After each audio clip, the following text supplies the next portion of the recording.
আল্লাহ বলেন, আমি তো তোমাদের সকলকেই সৃষ্টি করেছি একজন পুরুষ এবং একজন নারী থেকে, আদম এবং হাওয়া থেকে।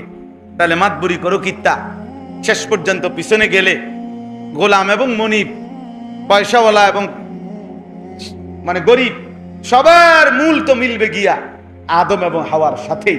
তো অহংকারের কি আছে? ওয়াজআলনাকুম শুউবান ওয়া কাবাইলা লিতাআরাফু। আর তোমাদের এই যে বংশগোত্র, হ্যাঁ, এই যে খান, মজুমদার, চৌধুরী, মিয়াজি, নাকিতা, ভাড়ারি, এই সব বংশ এবং গোত্র তো দিয়েছি অহংকারের জন্য না, লিতাআরাফু, পরিচিত হওয়ার জন্য।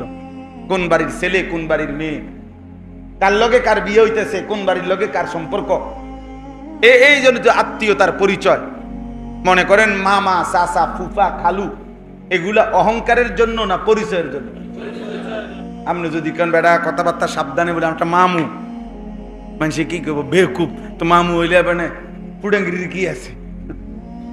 তাহলে এইগুলা মূলত অহংকারের কিছু না। এটা হলো মূলত কি, যে মামা বললে বুঝছে মায়ের ভাই, চাচা বললে বুঝছে এটা বাপের ভাই, ফুফু বললে বুঝছে বাপের বোন, খালা বললে বুঝছে মায়ের বোন।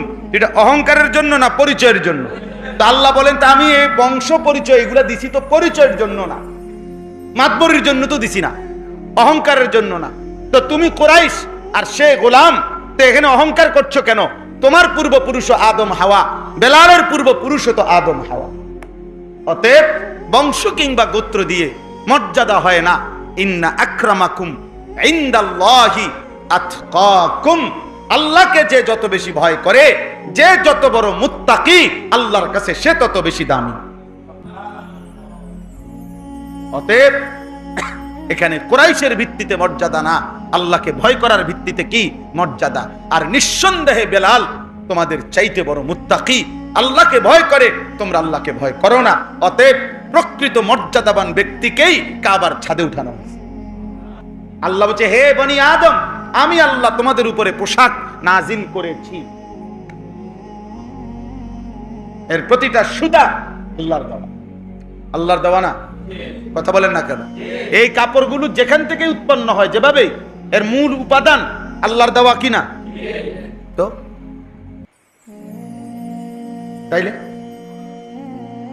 ওয়ানজালনাল হাদিদ, এই পৃথিবীর সমস্ত পার্টস, যন্ত্রপাতি, মেশিনারি, আধুনিকতার যত সরঞ্জামাদি, সবকিছুর মূল একটা উপাদান লোহা। আল্লাহ বলেন